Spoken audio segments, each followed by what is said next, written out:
Halo, kami dari kelompok 9 kelas 45 mata kuliah Pancasila. Bersama saya di sini Radian Syahika Wijaksono dengan NIM 167247172 dari Fakultas Teknologi Industri, Rekayasa Industri. Saya Ahmad Rafan Mubarak dengan NIM 16724 kelas 92. Saya dari Fakultas Teknologi Industri, Sistem dan Proses. Saya Gracia Malekolim dengan NIM 1673396 dari Fakultas Teknologi Industri, Sistem dan Proses. Saya Naya Miftahul Arika dengan NIM 1672420 dari Fakultas Teknologi Industri, Lumpur Rekayasa Industri. Nama saya Rifki Nurul Fikri dengan NIM 167245548 dari Fakultas Teknologi Industri, Lumpur Sistem dan Proses. Jatinangor merupakan salah satu kecamatan yang berada di Kabupaten Sumedang dan berjarak kurang lebih 20 km dari pusat kota Bandung. Wilayah Jatinangor didominasi oleh pemukiman dan persawahan. Dari sawah yang ada, jerai padi biasanya digunakan sebagai pakan hewan ternak. Namun, karena kadar nutrisi jerami yang rendah, terdapat sisa jerami yang akhirnya dibakar ataupun dibiarkan saja.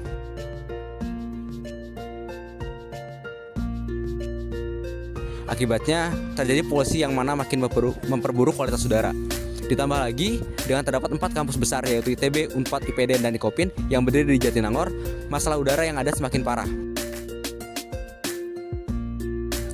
Penduduk Jatinangor telah mencoba melakukan tindak penanggulangan polusi udara berupa penanaman pohon. Kendati demikian, prosedur penanaman masih dilakukan secara konvensional, di mana harus menggunakan pot dengan kuantitas tinggi serta limbahnya yang memberikan dampak lingkungan lain. Hal tersebut malah menambah kompleksitas masalah dengan emisi kendaraan dan aktivitas kampus. Dengan demikian, kolaborasi dengan akademisi dari kampus-kampus di Jatinangor, terutama ITB, untuk penelitian sangatlah penting. Langkah-langkah yang mungkin diambil ke depannya diharapkan dapat memperbaiki kualitas lingkungan di Jatinangor. Salah satunya melalui program mata kuliah Pancasila di mana sekelompok mahasiswa diberikan tanggung jawab pembentukan gambaran program, penanaman, dan penghijauan. Pembuatan biodegradable pot dari limbah jerami di Desa Cileles ini memiliki beberapa tujuan penting. Pertama, kegiatan ini bertujuan untuk mengatasi masalah pencemaran lingkungan yang diakibatkan oleh penggunaan pot plastik dalam kegiatan perkebunan maupun pertanian. Dengan memanfaatkan limbah jerami sebagai bahan dasar biopot, kami berharap dapat menemukan jalan keluar ataupun solusi yang lebih ramah lingkungan dan berkelanjutan. Selain itu, tujuan lain dari proyek ini adalah untuk mengetahui seberapa efektif biopot yang akan kami ciptakan dari limbah jerami ini untuk menjadi alternatif pot anorganik. Kami ingin memahami bagaimana dampak dari pembuatan dan penggunaan biopot ini terhadap lingkungan dan kualitas hasil pertanian di Desa Cileles. Apakah biopot ini mampu mendukung praktek pertanian yang lebih ramah lingkungan, ataupun apakah biopot ini mampu memberikan hasil yang setara atau bahkan lebih baik dibandingkan dengan pot plastik? Manfaat dari kegiatan ini juga tidak kalah penting. Dengan menggunakan limbah jerami yang selama ini tidak dimanfaatkan secara optimal, kita dapat mengurangi volume limbah yang seringkali dibakar dan mencemari udara. Selain itu, penggunaan biopot ini diharapkan dapat membantu menekan biaya yang perlu dikeluarkan kelompok tani Desa Cileles untuk pembelian pot. Dengan demikian, para petani dapat lebih hemat dalam pengeluaran dan meningkatkan kesejahteraan mereka. Lebih dari itu, proyek ini juga bertujuan untuk memberdayakan masyarakat lokal dengan melibatkan mereka dalam proses produksi biopot. Keterlibatan komunitas lokal dalam kegiatan ini tidak hanya akan meningkatkan partisipasi masyarakat sekitar dalam menjaga lingkungan maupun dalam menjaga kelestarian alam, tapi juga akan menguatkan ekonomi lokal melalui produksi dan penggunaan biopot yang dapat terperoleh secara alami. Dengan mendukung praktik pertanian berkelanjutan, kita bersama-sama dapat menjaga kelestarian lingkungan di Desa Cileles dan mewujudkan pertanian yang lebih ramah lingkungan untuk masa depan. Setelah kita mengerti apa itu biodegradable pot limbah jerami, terus bagaimana sih cara bikinnya? Nah, proses pembuatan biodegradable pot limbah jerami ini dilakukan secara bertahap. Pembuatannya sangat mudah dan tidak memerlukan bahan yang cukup banyak. Pembuatan biodegradable pot limbah jerami ini meliputi beberapa langkah secara berikut. Yang pertama, pastikan semua bahan tersedia. Bahan-bahan tersebut seperti limbah jerami, air, tepung tapioka, dan mesin cetak biopot. Lalu siapkan jerami yang telah disiapkan, kemudian jerami dicacah dan direndam dalam air. Di sisi lain, campurkan tepung tapioka dengan air yang digunakan untuk perekat. Tepung tapioka yang berfungsi sebagai perekat yang berasal dari bahan alami ini dapat menghasilkan produk yang cukup kompetitif. Setelah kedua langkah dilakukan, campurkan keduanya dan jangan lupa ditambahkan serbuk kayu supaya pot dapat lebih kuat. Kemudian, Setelah semua dicampurkan, produk olahan dapat diproses dengan dimasukkan ke dalam mesin cetak biopot dan percetakan biodegradable pot limbah jerami dapat terrealisasikan. Dalam proyek Pancasila kelompok kami ini, diharapkan kami dapat menghasilkan sebuah biodegradable pot dari limbah jerami yang dapat menjadi alat tanam yang baik. Tapi sebelum itu tentunya perlu ada proses yang cukup panjang agar kami dapat menghasilkan produk akhir yang sesuai ekspektasi.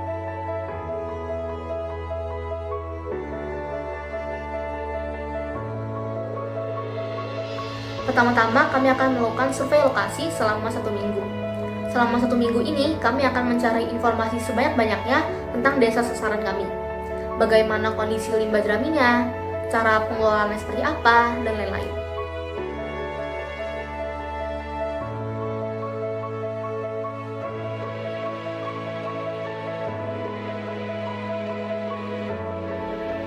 Setelah itu kami akan membuat prototipe pertama selama 2 minggu. Di sini kami akan mencoba membuat pot kami sendiri, dan kami akan mencari tahu misalnya mengatur kadar airnya seperti apa, limbah jeraminya harus direndam berapa lama, dan lain-lain.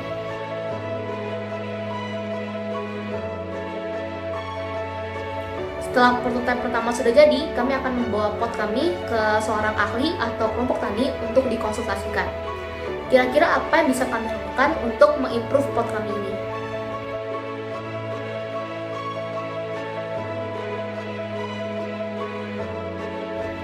Selanjutnya, setelah ngobrol-ngobrol dan setelah konsultasi, kami akan membuat prototipe 2 selama 1 minggu. Ketika prototipe 2 ini sudah jadi dan hasil yang kami hasilkan kami rasa sudah baik, kami akan langsung lanjut ke proses terakhir, yaitu pembuatan produk akhir dan implementasinya ke masyarakat. Proses terakhir kami ini direncanakan akan berlangsung selama 10 hari. Menjaga dan merawat lingkungan tempat tinggal kita merupakan salah satu kewajiban yang harus dipenuhi. Hal ini merupakan perwujudan dari sila kedua Pancasila, yaitu kemanusiaan yang adil dan beradab. Sebagai warga negara Indonesia dan generasi muda bangsa, sudah seharusnya kita mengamalkan Pancasila dalam kehidupan sehari-hari. Pembuatan biopot dari jerami ini merupakan upaya kami untuk dapat ikut serta dalam pelestarian lingkungan Jatinangor. Proyek ini dibuat dengan mempertimbangkan penurunan polusi udara, pengolahan limbah jerami, dan penggunaan pot ramah lingkungan. Dengan adanya proyek pengolahan limbah jerami ini, kami harap dapat mengurangi polusi udara yang dihasilkan akibat pembakaran jerami dan juga dapat menjadi alternatif pot plastik. Sekian penjelasan dari kami. Mohon maaf apabila ada kesalahan. Terima kasih atas perhatian yang diberikan. Assalamualaikum warahmatullahi wabarakatuh. Salam Pancasila. Hai.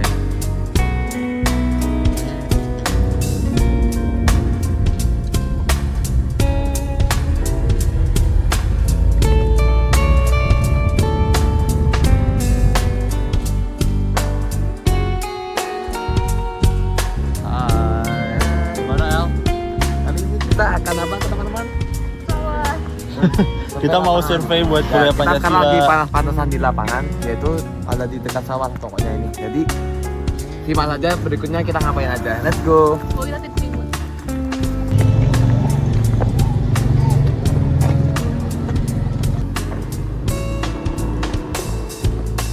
Hai. Kita udah sampai di sawahnya. Panas banget gila. Hari ini terik banget. Tapi kita sudah menemukan secerca harapan di sini.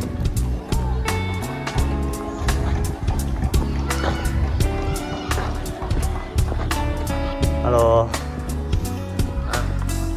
Sekarang kita lagi ke rumahnya kepala kelompok tani, ke rumahnya Pak Karim.